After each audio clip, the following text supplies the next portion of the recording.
अस्सलामुअलैकुम। पुलिस में खुशामदीद, मैं हूँ गौहर। इशरत अहम खबर है, डॉक्टर आकाश कत्ल केस के गिरफ्तार मुलजिमान अंजाम को पहुँच गए। मुलजिमान की निशानदही पर पुलिस का गुलशन मेमार उमर बरोही गोट पर छापा।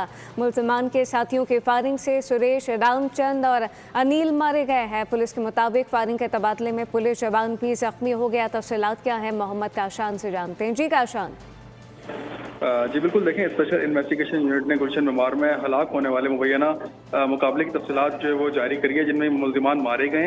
SSP डॉक्टर समीउल्लाह सुमरो के मुताबिक स्पेशल इन्वेस्टिगेशन टीम ने गुलशन मेमार के इलाके में उमर बरोही गोट में छापा मारा था। कार्रवाई के दौरान डॉक्टर आकाश कत्ल केस के जेर तफ्तीश मुलजिमान की निशानदेही पर इनके मजीद साथियों की गिरफ्तारी के लिए पुलिस की जानिब से कार्रवाई की गई थी। कार्रवाई के दौरान रूपोश मुलजिमान के साथियों ने पुलिस पार्टी को देखते ही शदीद फायरिंग कर दी। पुलिस की जवाबी फायरिंग और फायरिंग के तबादले के दौरान मुलजिमान अपने ही साथियों की फायरिंग से जो है मारे गए। फायरिंग के तबादले के दौरान एक पुलिस जवान भी जख्मी हुआ है। पुलिस हुकाम के हवाले से बताना है, वाकई के बाद पुलिस ने फौरी तौर पर इलाके की नाकाबंदी करके फरार होने वाले दीगर मुलजिमान की तलाश के लिए सर्च ऑपरेशन शुरू कर दिया है। पुलिस हुकाम का कहना है कि इस वाकये की मजीद कानूनी कार्रवाई और तफसीली हक़ाइक़ जो है वो जमा किए जा रहे हैं। जी, मोहम्मद काशान अपडेट कर रहे थे, आपका शुक्रिया।